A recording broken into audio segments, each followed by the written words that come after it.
मोदी जी को तूफान, अगर हो सकता है कि ये नाम अगर वो कहीं पे आए तो नहीं, आप तूफान मत कहिए, आप चक्रवात कहिए। चक्रवात कहें, जो तूफान से ज्यादा प्रभावशाली होता है। प्रभावशाली होता है। जी। तो हो सकता है आगे से आने जब वो आए कहीं जाए तो हो सकता है आपके नाम को लिया जाए चक्रवात करने का प्रयास करें।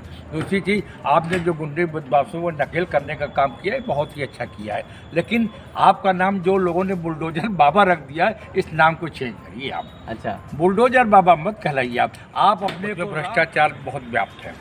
वो जनता की जरा सी बात नहीं सुनते हैं, वो उन्हें सुनते हैं जिनको पैसा मिलता है। तो सबसे पहले माननीय योगी जी से मैं अनुरोध करूंगा कि जो मिश्रा, और इस वक्त हम मौजूद हैं रेवेन्यू बोर्ड प्रयागराज में, और यहाँ पर हमारे साथ मौजूद हैं श्री योगेंद्र जी। और 5 राज्यों में चुनाव था, उसको लेकर के कुछ सवाल हैं। समाज सेवा भी काफ़ी करते रहते हैं और जनता के हित में काम करते हैं, धर्म के लिए लड़ाई काफ़ी लड़ते हैं। तो उसके लिए हम इनसे सवाल करेंगे। 5 राज्यों में चुनाव था, तो उससे आप क्या कहना चाहेंगे सर?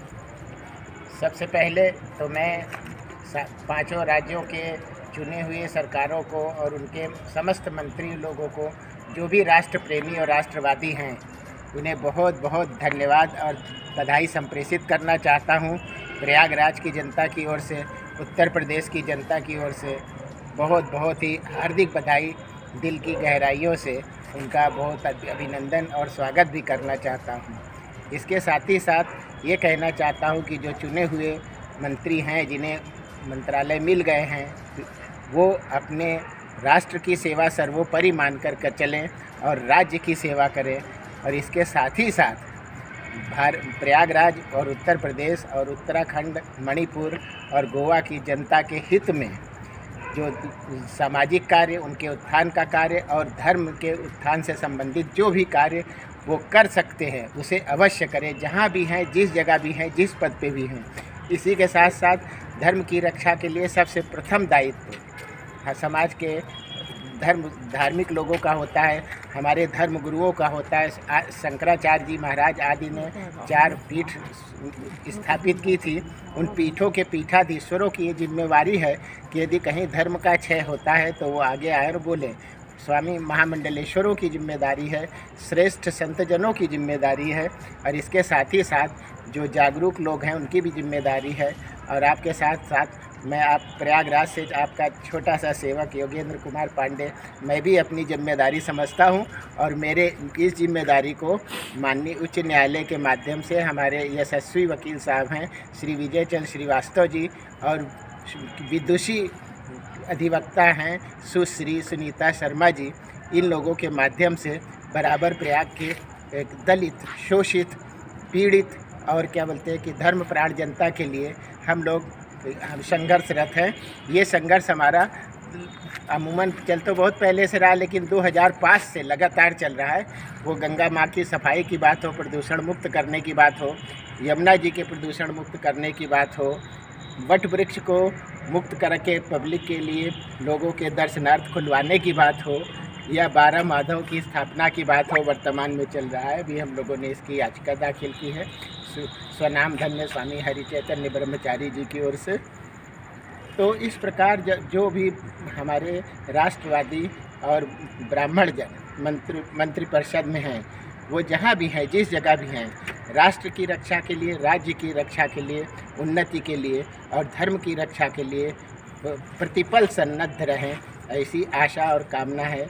एक बार फिर बहुत बहुत बधाई देता हूँ, और उत्तराखंड के देवभूमि के मुख्यमंत्री जी से ये आशा करता हूँ कि वहाँ चारों धाम की यात्रा होती है तो कुछ वृद्ध जन जाते हैं। मैं गया था 2005 में, तो मैंने देखा था कि यमुनोत्री की और श्री केदारनाथ की चढ़ाई दुर्गम है। तो यदि रोप वे और या हेलीकॉप्टर सेवा का वहाँ प्रारंभ करें तो ऐसे अशक्त जन भी भगवान भोलेनाथ के और माता यमुना जी के दर्शन कर सकेंगे। इसी के साथ साथ एक बार फिर बहुत बहुत बधाई देते हुए सर, आप तो बधाई दे रहे हैं, बहुत अच्छी बात है और बधाई के पात्र भी हैं। और हमारी श्री योगी जी दोबारा जीत करके दोबारा मुख्यमंत्री बने हैं, और कुछ मंत्री भी हैं और कुछ विधायक भी हैं। जिसमें जो विधायक बने और मंत्री बने, इनसे क्या अपेक्षाएं रखते हैं आप, जो बन के आए हैं, दोबारा उतर के आए हैं? हमारे राष्ट्र के प्रहरी हमारे प्रदेश के प्रहरी योगी आदित्यनाथ जी गुरु परंपरा के व्यक्ति है। तो मुझे स्मरण आता है कि सनकादिक समारंभ वाल्मीकादि मध्यमा अस्मदाचार्य पर्यतम वंदे गुरु परंपराम। तो गुरु परंपरा के वो संरक्षक हैं और उसके पालक हैं। तो योगी जी तो अहर्निश जनता के शोषित दलितों और समाज के हर वर्ग के उत्थान के लिए कार्य कर रहे हैं, ऐसा बिल्कुल दिखाई दे रहा है। और धरातल पर इसीलिए उन्हें प्रचंड जनादेश मिला है कि वो इस कार्य को उत्तरोत्तर बढ़ावें और अच्छे परिणाम दें और हमारे प्रदेश को नंबर 1 बनाने में, जैसा कि उनकी इच्छा भी है, हम जनता जनार्दन की भी इच्छा है, उसे जल्द से जल्द इस लक्ष्य को पूरा करें, ऐसी शुभकामना है। भगवान भोलेनाथ महादेव से ये आशा है, इनसे ये आशीर्वाद चाहते हैं कि उन्हें भी सफल करें और हम लोगों को भी सफल करें। यहाँ पर विजय चंद्र श्रीवास्तव जी हैं, हाई कोर्ट के अधिवक्ता हैं और काफ़ी सारा PIL करते रहते हैं और सरकार की नाक पे भी दम करते रहते हैं। और चाहे वो भाजपा सरकार हो, चाहे सपा सरकार हो, कोई भी हो, जो भी सरकार आती है उसके नाक में दम आप किए ही रहते हैं, चाहे गंगा को लेके हो, चाहे वटवृक्ष को लेके हो, किसी को भी लेके। आपकी क्या अपेक्षाएं हैं? 5 राज्यों में चुनाव थे, अभी मुख्यमंत्री दोबारा बने हैं, बहुत अच्छी बात है, उनको लेके क्या अपेक्षाएं हैं आप? देखिए, सबसे पहले तो 5 राज्यों में मैं नहीं जाना चाहूँगा, मैं सिर्फ उत्तर प्रदेश से ही कंसर्न हूँ। मैं माननीय योगी जी को पुनः प्रदेश के मुख्यमंत्री बनाए जाने पर उनको हार्दिक बधाई देता हूँ और ये कहता हूँ कि उनके आदर्श और संकल्प, जो उनके अपने प्रस्तावना है, जो उनका अपने कार्य पर पद्धति है, उससे जनता ने खुश होकर के उन्हें फिर चुना है। और अगर उन्हें चुना है तो जनता की जो समस्याएं हैं उस पर उन्हें ज़रूर ध्यान देना होगा। ख़ास तौर से जो मैं खुले मंच से आपके इस मंच के माध्यम से कहना चाहूँगा कि जो बड़े बड़े अधिकारी हैं उसमें भ्रष्टाचार बहुत व्याप्त है। वो जनता की जरा सी बात नहीं सुनते हैं, वो उन्हें सुनते हैं जिनको पैसा मिलता है। तो सबसे पहले माननीय योगी जी से मैं अनुरोध करूँगा कि जो भ्रष्टाचार IAS और PCS अफसरों में या नेताओं में फैला, उसको तुरंत कंट्रोल करें, संकोच करें। दूसरी बात यह कि आज पढ़े लिखे बच्चे हमारे सड़क पर घूम रहे हैं, रोजगार की कोई व्यवस्था नहीं है।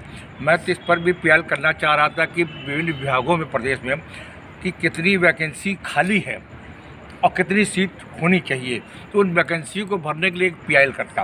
लेकिन PIL करने के पहले मैं माननीय योगी से अनुरोध करूँगा कि जिन विभाग में जो प्रदेश सरकार द्वारा संचालित हैं उसमें जो सीटें वैकेंट हैं, खाली हैं, उसमें हमारे बच्चों को बेरोजगार देने का। सर, आप तो PIL एक्सपर्ट हैं, आपने ये कहा कि मुझे लग रहा है मैं करूँगा, मैं तो कहता हूँ आप कर देंगे, मुझे ये आशा है। ऐसा नहीं, पहले मैं आपने आदरणीय योगी जी से एक निवेदन करूँगा, जो बच्चे बेरोजगार हैं उनको रोजगार में वैकेंसी सीट जो प्रदेश सरकार के कार्यालय उसमें करने का प्रयास करें।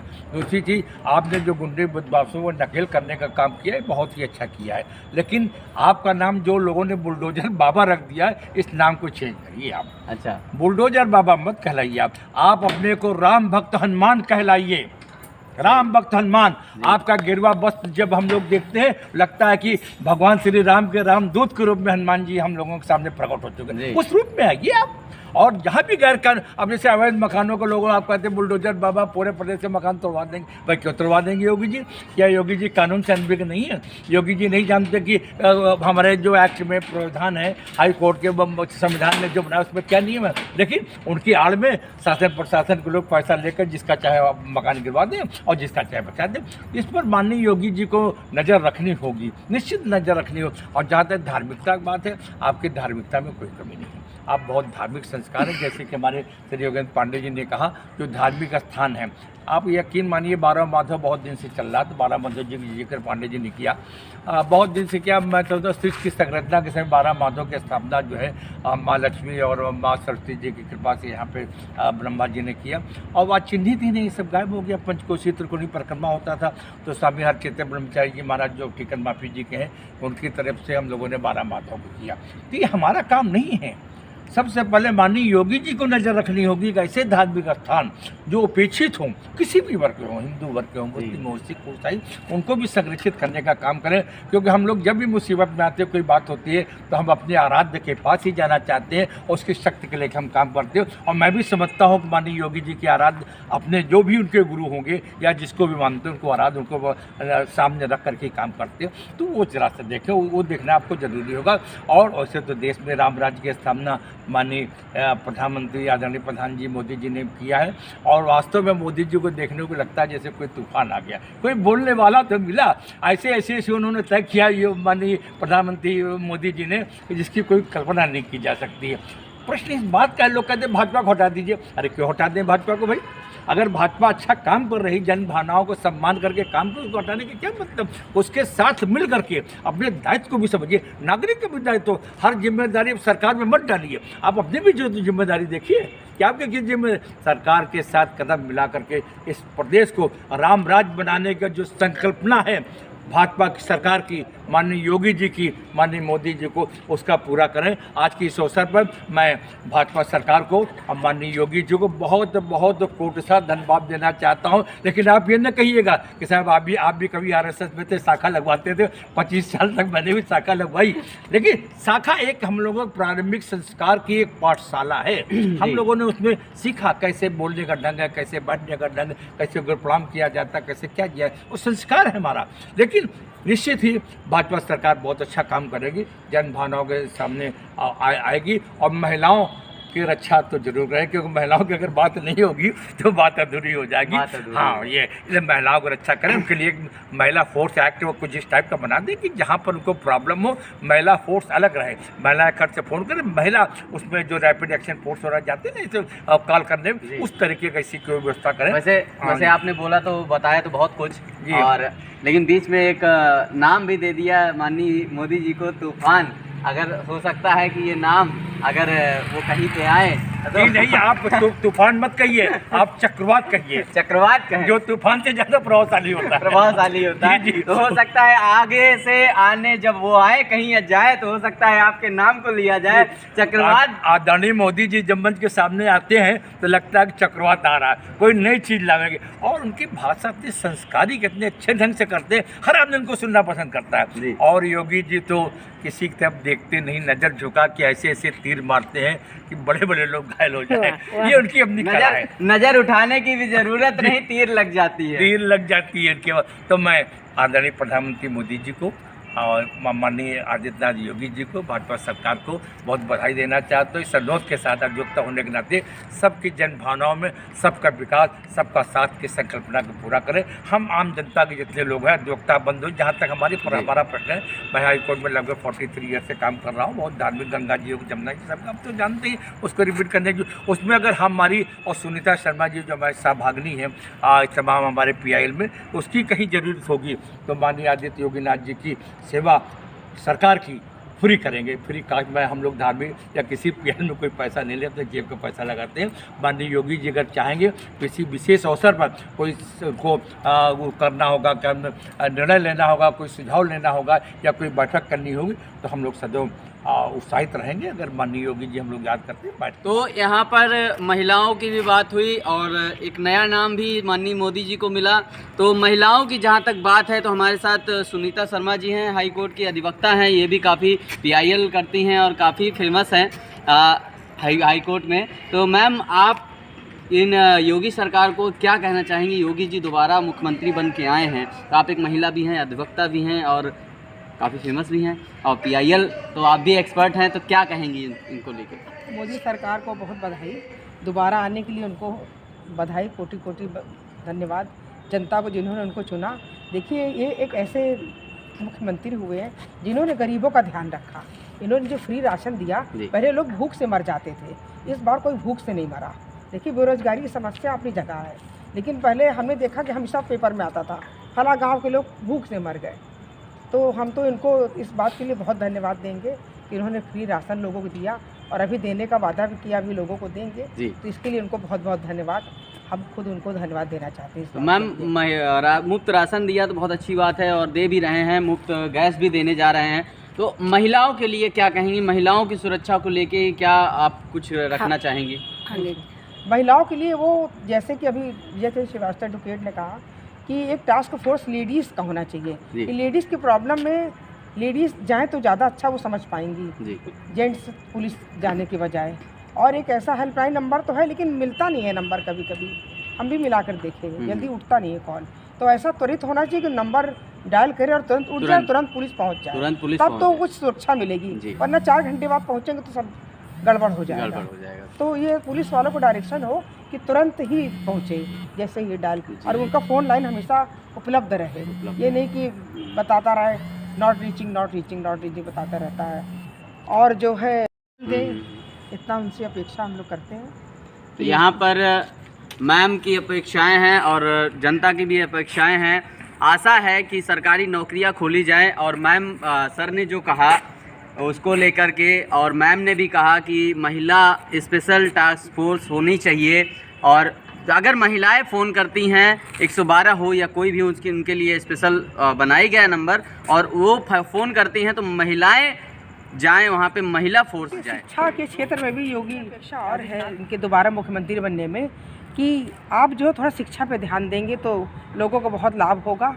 शिक्षा के क्षेत्र में बहुत गिरावट आ गई है, हर साल नया कोर्स चेंज कर देते हैं और उसकी कोई आवश्यकता नहीं होती। एक चैप्टर बदलने के चक्कर में नई किताबें खरीदनी पड़ती जो बहुत सारे गरीब बच्चे हैं या मध्यवर्गीय नहीं खरीद पाते हैं। और वो पहले क्या कहते बच्चा पढ़ता था 8 में 7th क्लास, अगर बच्चा उसी क्लास का गया तो 8th की किताब पढ़ लेता था, अब नहीं पढ़ पाता है।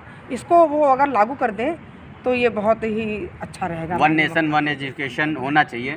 जी सर, आप इसके बारे में क्या बोलना चाहिए? देखिए, बहुत पहले एक शब्द आत्म स्वावलंबन, जी आदरणीय मोदी प्रधानमंत्री जी ने कहा था कि सब लोग अपने स्वावलंबन पे खड़े हों। कैसे खड़े होंगे? आप बाबर, तुगलक और किसका किसका इतिहास पढ़ाएंगे? मैं ये कहता हूँ कि बचपन से ही उनको 1-2 सब्जेक्ट ऐसा है जो टेक्निकल हो।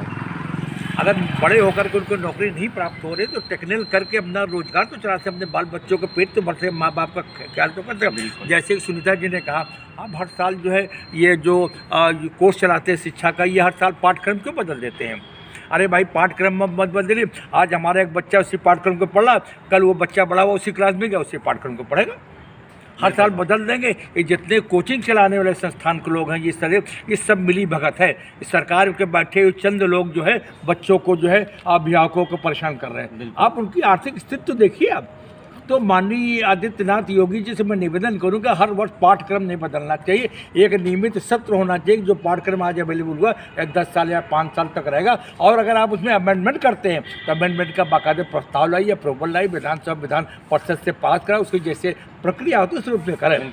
तो मैं समझता हूँ कि माननीय आदित्य योगीनाथ जी इस पर भी ध्यान देंगे। अगर नहीं करते हैं, मैं विजय चंद्र श्रीवास्तव, सुनीता शर्मा एडवोकेट आपके सामने, माननीय उच्च न्यायालय उपलब्ध मेरे सामने। लेकिन पहले मैं उनसे निवेदन करूंगा ताकि माननीय उच्च न्यायालय ये न कर सके कि आपने माननीय योगी जी से कहा था इस बात को, इसलिए मैं कह रहा हूँ। तो इस बात को आप इसी चैनल के माध्यम से जरूर उठाएंगे। छोटे छोटे बच्चे हैं, ठंडक में चले जा रहे हैं, जितनी इनका शरीर का वजन नहीं उससे ज़्यादा आपने बस्ता डाल दिया। अरे पाठ्यक्रम को कम करिए ना भाई, खूब सारा पाठ्यक्रम पढ़ा रहे हैं, और हर साल ऐसे ऐसे बनाइए, क्रमबद्ध बनाइए कि हर चीज़ का ज्ञान उनका हो जाए, हर शिक्षा का ज्ञान हो जाए, हर धर्म का ज्ञान हो जाए, अपने ऐतिहासिक पुराण। अब कोई जानते नहीं कि वो जो है हमारा वो पुरातत्व स्थान कहाँ पर है, वो स्वामी में कहते हैं। इस तरह से ऐसे कोई गीता रामायण को कोई, अरे धार्मिक को नहीं पढ़ाते। अब मुस्लिम जो कॉलेजेज हैं उसमें कुरान पढ़ाइए, और जो सिखों का कॉलेज है उसमें जो है उनको गुरु नानक जी का ग्रंथ पढ़ाइए, ताकि उनको लगे कि हमारे जो महापुरुष हैं किस रूप में उन्होंने इस संसार की, इस मानव जाति की परिकल्पना की है, कैसे आदमी को जीना है, कैसे रहना है। इस सारे वो ग्रंथ में इसका क्यों नहीं कहते आप? गीता पढ़ना क्यों? आप श्रीमान 18 पुराण हैं, 4 वेद हैं, और कोई भी महापुरुष, मैं तो कहना चाहूँगा कि शायद बहुत ही कम ऐसे संत हैं, महापुरुष हैं जो इन पुराणों का नाम जानते होंगे या उनको कभी अध्ययन किया होगा।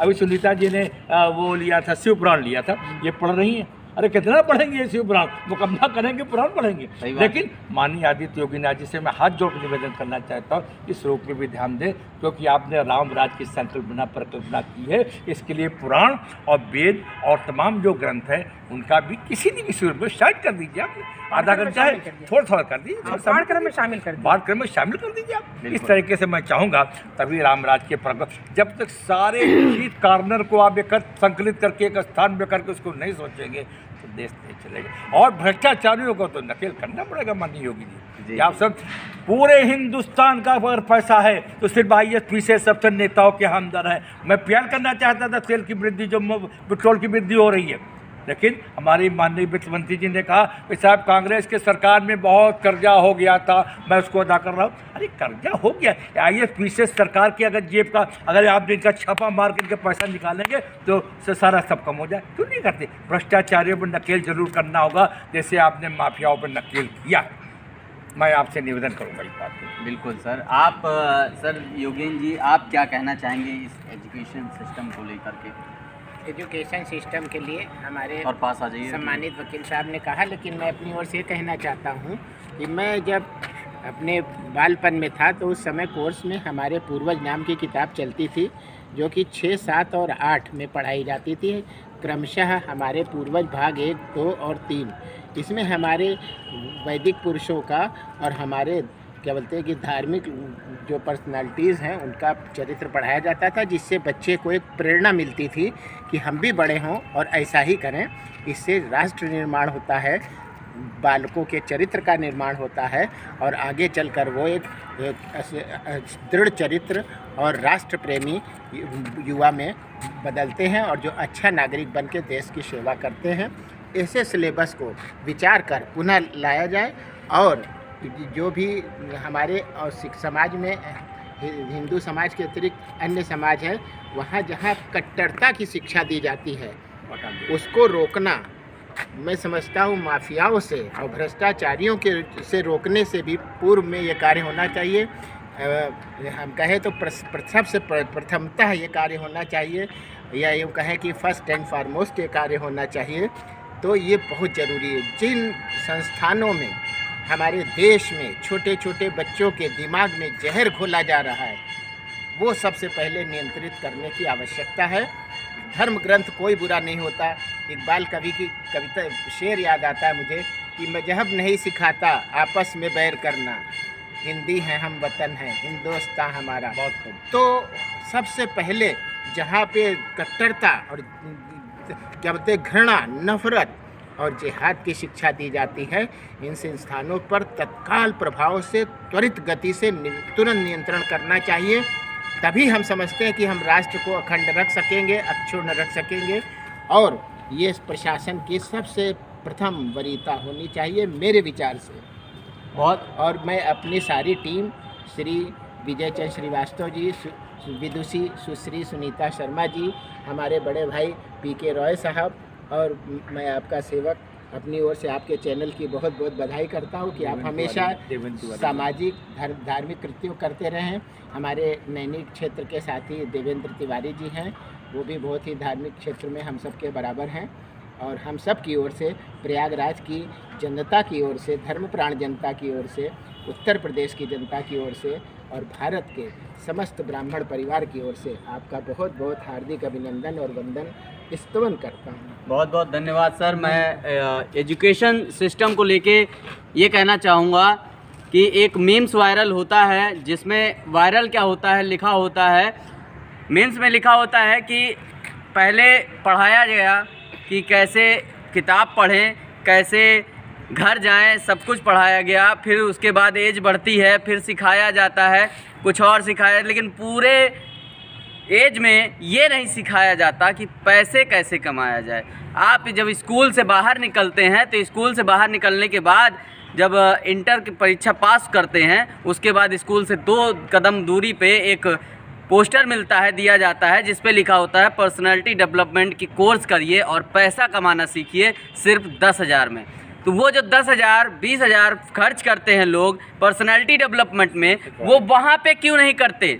जो टीचर हैं, जो टीचर पढ़ाते हैं कक्षा 1 से कक्षा 12 तक, वो पर्सनैलिटी डेवलपमेंट क्यों नहीं करते? वो चाहे 10,000 फीस ले रहे हों या 2,000 फीस ले रहे हों। मैं यही कहना चाहूँगा, वो मीम्स का मतलब लोग मजाक में लेते हैं, लेकिन वो मीम्स एकदम सही है। आप अगर एजुकेशन सिस्टम सही करना चाहते हैं, कोई भ्रष्टाचारी को ख़त्म करना चाहते हो, तो पहले एजुकेशन सिस्टम में जो भ्रष्टाचार है उसको ख़त्म करिए। धन्यवाद। यहीं से स्पाई न्यूज़ से संदीप मिश्रा।